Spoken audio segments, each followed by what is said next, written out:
You could add even another neighboring tone here for our alto. Busy altos here in our chorale.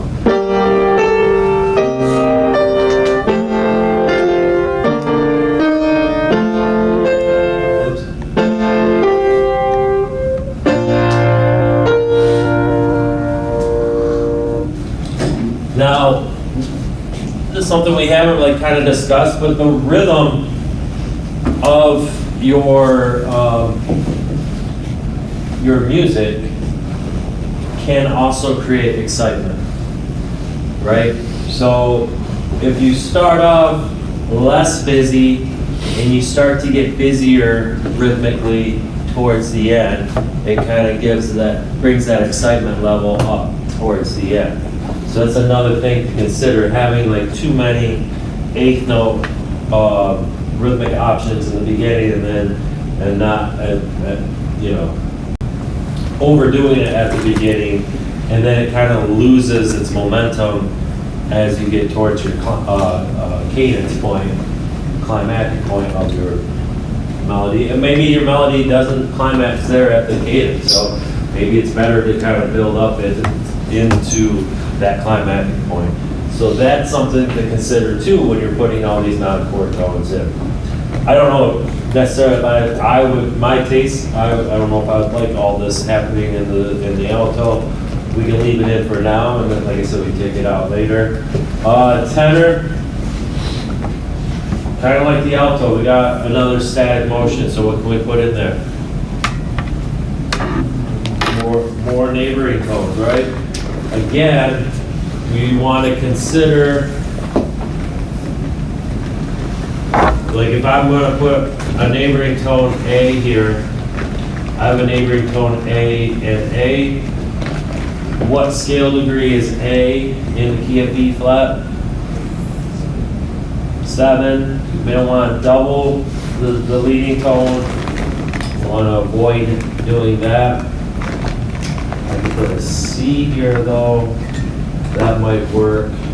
Again, as soon as we start adding all these, we have to go through, it gets a little bit trickier to find where there's parallel motion, where there's not parallel motion. So you do have to keep that all in mind as you're going through this. See what that's, and then of course your ear will help you out too.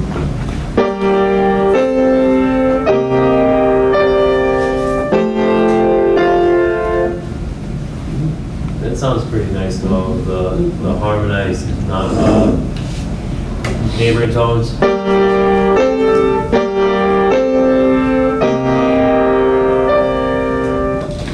So I guess I would leave that in just for now. So we got neighboring tone there. B flat down to A. Step down indicates what? Suspension. We delay getting to the A by half a beat. We already have a suspension up here. What suspension would this create then? What's the classification?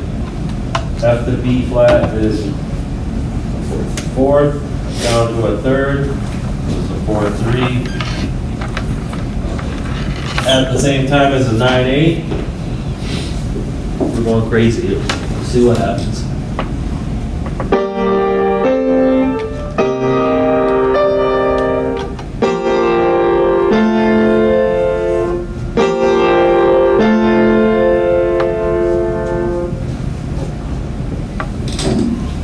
Thoughts? It's all right. Yeah, I don't know. It's a little bit too heavy with both of them doing this. Now we could determine maybe we don't want that suspension in the alto. Maybe we like the suspension better in the tenor. So starting on beat 2, here's with the tenor.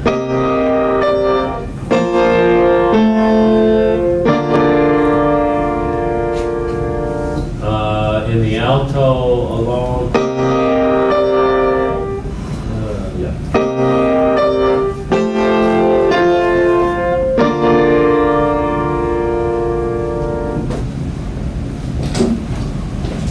differences? I got one, but.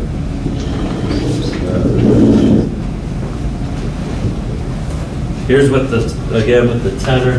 I'm starting on, right on the minor 2/7 chord.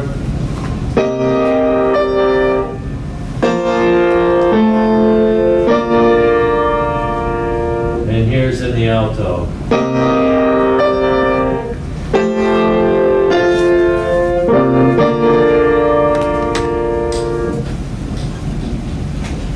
If you had to choose.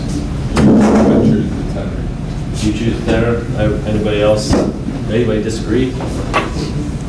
Bass movement, just I feel like it gives more color, in my opinion. Yeah. The alto, I think, is the least colorful voice that out of the four. I think that kind of is emulated by the fact that it's on 2 notes.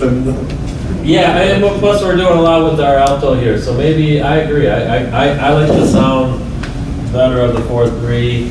I think it's a little bit more dissonant with the 4th anyway, but we have a lot happening in our alto, so I like the idea of trading off some of the non-chord tones to the different parts. So if I were to keep the alto, I probably wouldn't do anything more with my tenor at this point, but we wanted just to see what else we could do. We could add another suspension here. So 2 suspensions in a row, that might be a little bit, if I take out the alto business and just have 2 suspensions in the tenor.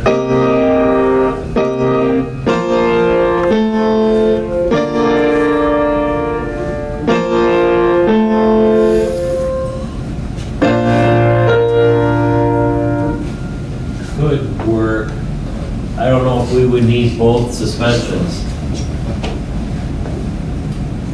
So at this point, again, my alto's busy enough.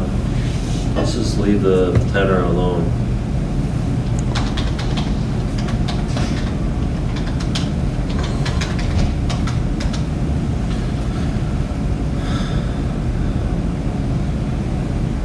Leave me alone. What is this?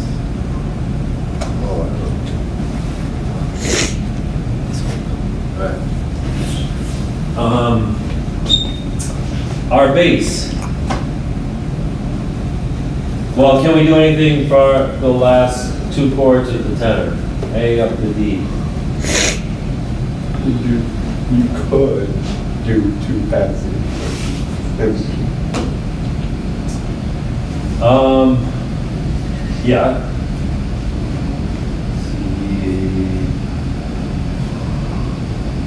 One would end up being a chord tone.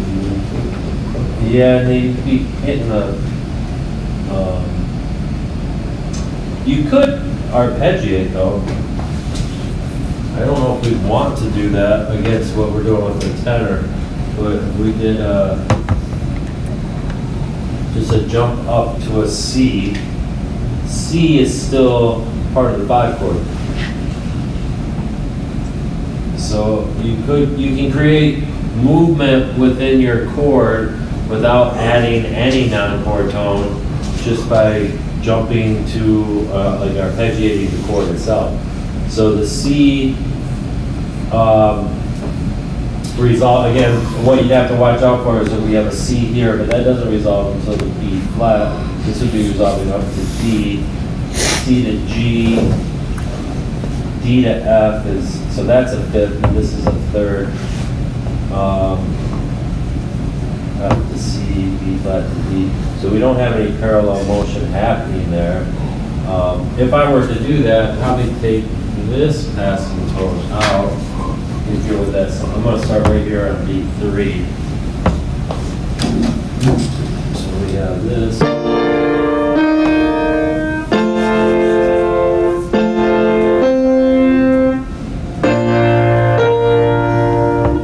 So the tenor part in all.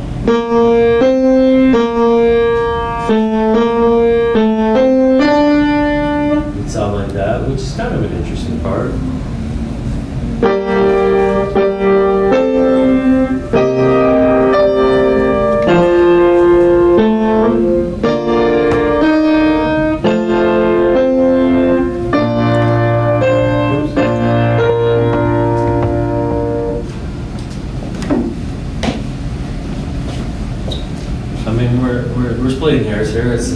matter of taste and preference, you know, but I kind of like the idea of the tenor doing that, maybe taking the alto part down a notch as far as the amount of movement happening. They're getting a little ahead of me. Yeah, right. Going into our bass. Now, bass is pretty jumpy. Is there something, things we can do, probably not too much without making any kind of inversions? I guess the only thing I can think of is maybe a passing tone here, which might clash with our suspension and tenor.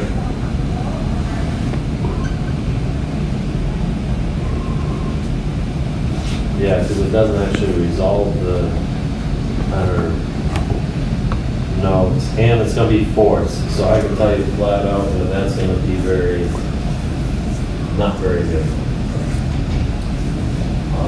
Or we take the tenor suspension out, and then you can add the bass, something for the bass there.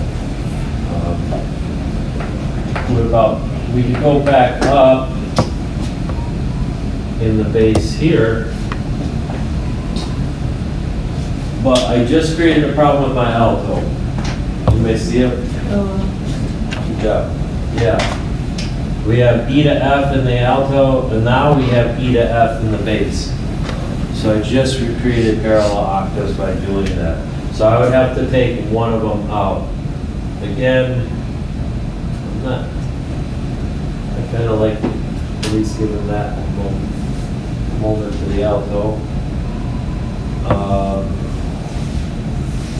Might not be much we can do with this bass. So I guess at this point, I mean, again, we've got lots of options. You guys doing it on your own, you might have figured something else out.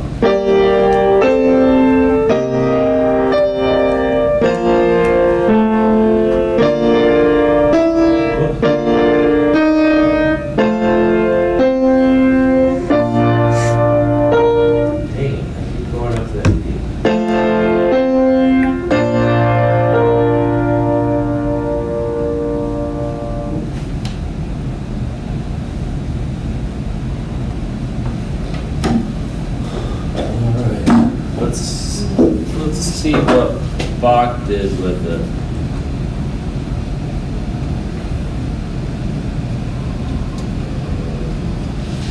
Check.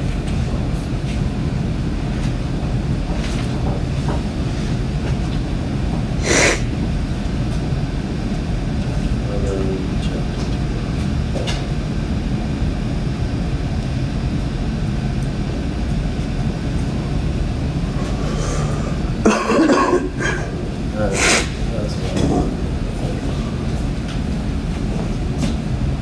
So he put the passing tones in the bass, kept them out of the alto. I'm not sure why the natural is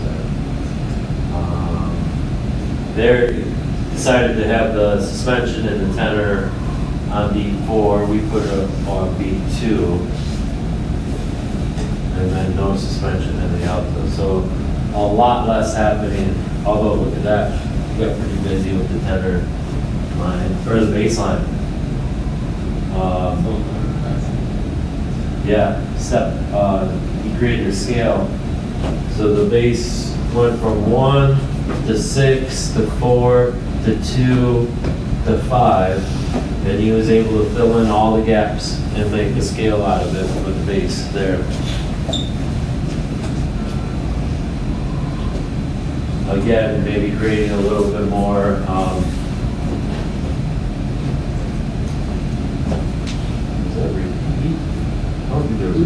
there on the original. Oh, maybe because this is the original Bach transcription. Okay. All right. Questions, thoughts, concerns, anything about what we're doing? What's that? Have we listened to that Bach piece? I don't think so. I didn't see the little listen. I was thinking the same thing. It'd be good. I mean, I could try to play it. I mean, it's way less busy than what we usually do. True, I might be able to do this when I got cocked my head around. Where to go? This one. If I just do this.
I'll try this one more time. Otherwise, you guys are just gonna have to use a resolution.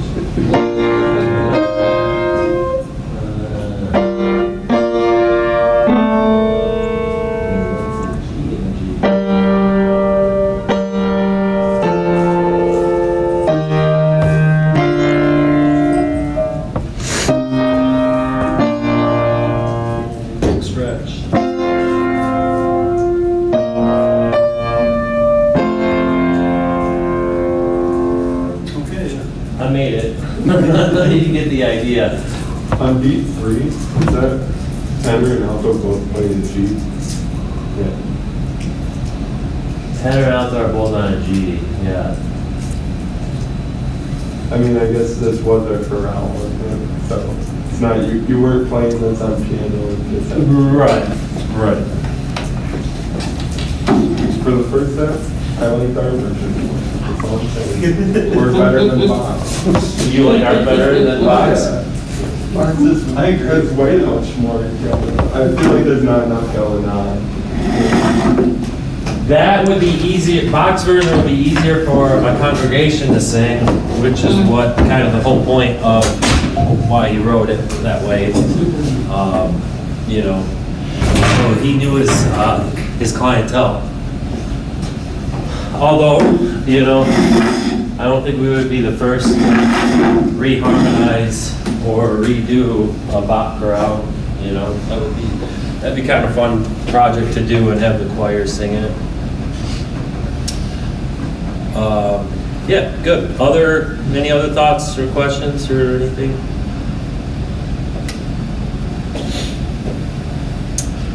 All right.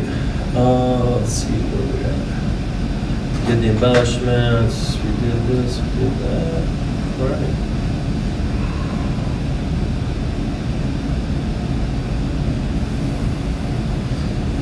So take a break for a minute from the content of the class and go into, so in D2L, you should have access now to the mid-unit quiz for this Unit 2, which is what we're in right now. I just made that event. This should became available at 9. I have a hard copy for you. This is due next Wednesday. We'll give you a whole week to do it. Yes.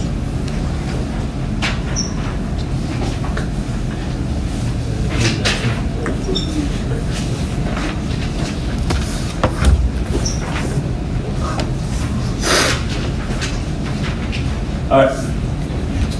So the first section A, add 3 upper parts to each example to create a good 4-part texture. Label the types of 6/4 chords that are used and label the cadence types. Don't forget to do that. All right, students will sometimes add the 3 parts and then forget the other part of the directions. Label the 6/4 chords, and then also label the cadences. All right. Section B, using only triads, so no 7 chords, which we weren't used anyway. Compose examples of the following cadences. So, like what you got to do for your homework assignment, not too long ago. Each example must include 3 chords, so hence the 3 blanks. You must use at least one first inversion triad in one of the 4 measures. So they can't all be root position. One has at least one. You could use more, but just at least one. And one second inversion triad in one of the 4 measures. So a few more stipulations than what your homework had you do, right? Homework just made you do, write this out, write the cadence, write the 3 chords, and the case. I'm adding a few extra things. So you have to add at least one first inversion triad and at least one second inversion triad in any of the 4 measures. Also, include at least one passing tone, one neighboring tone, one suspension, and one retardation throughout all 4 measures. So that could be, you could put all 4 of them in the first measure, which I probably wouldn't recommend, but you could do that. Or you could do like 1 in each measure, or 2 in one, and leave 1, like, it doesn't matter to me. You have to have at least one of the 4 embellishments then in all 4 measures somewhere, right? Okay, questions about that? I know it got a little blurry. So that's A minor, C major, F minor, D major. I did put in the directions, but I should have. You should put a key signature in. Or at least make the appropriate accidentals happen. So keep that in mind. Since I didn't put it in the directions, either key signature or the correct accidentals, all right? Yeah. Did you want 3 or 4 part? I didn't specify that. I would like 4 part. It'll give you a few more options for non-chord tones. Good question. All right. Each example is only 3 chords, I'm sorry, that's so 3 chords in each measure. 3 chords in each measure, right.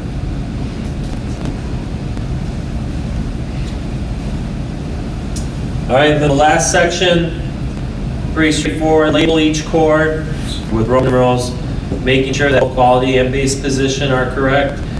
Label the non-chord tones. Suspensions should be labeled with their appropriate numbers and classification. So the last measure, there is only 1 chord in this last measure.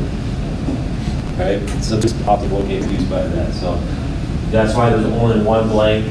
There's only 1 chord in that measure. Even though it looks like there might be multiple chords, that should be enough of a clue to tell you just 1 chord in there.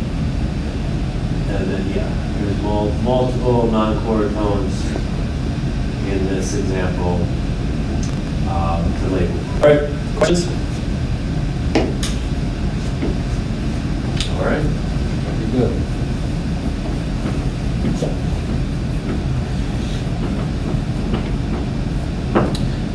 That's due Wednesday. I should probably make a couple notes here. Wednesday, November 5th.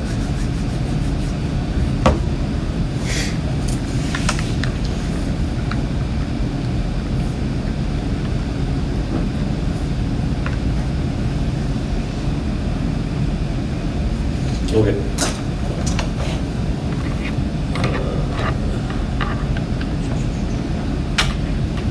All right, we're going to move on to our book to the next chapter, chapter 13. None of this information will be on the quiz. In fact, everything on the quiz you should be able to do if you wanted to, like this weekend and get it, like it's, like we've covered everything on it. But, you know, take your time. If you need to do it until Wednesday, that's fine, but you could potentially have the information now at this point to cover it. But yeah, we're gonna start in a couple new things here. Chapter 13, non-chord tones 2. So if you were looking, if you're keeping track, the chart in the beginning of chapter 12, page 186, there's a chart here. We covered the first 4 non-chord tones: passing tone, neighboring tone, suspension, retardation. And again, this chart is really great just for review. I have another copy of a chart in D2L I showed you a week or so ago that I had when I was in college, so you can use that one as well. It gives you pretty much the same information. So if you're forgetting, like passing tone is approach step and left in by step in the same direction. Passing through. Neighbor tone is also approached by step, but it's step back in the opposite direction. So if you step up, go down to the same note. Suspension, retardations, etc.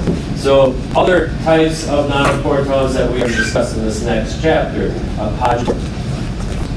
Right, like a problem, or it takes a couple practice times to pronounce that, appoggiatura. Some people say appoggiatura, which I think also is simple, but I use appoggiatura. Escape tone, neighbor group, anticipation, and pedal point. All right. So the first one we're going to look at is appoggiatura.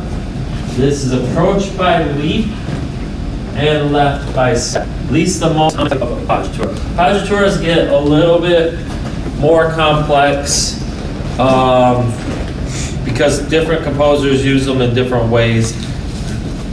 They're kind of mostly used like suspensions where they're accented like right on the beat, but rather than being approached by the same note, they're approached by a leap, and then usually they're left by step down, like a suspension. Okay, they're not always left by step down, and never mind. But in this example, in 1 chord or 5 chord, we have a leap up to the non-chord tone and then a step down. So that leap into that non-chord tone creates a distance and then a step down. Here I'm going to leap into it and a step down. But the difference between this and the suspension is how the note is approached. In a suspension, it would be.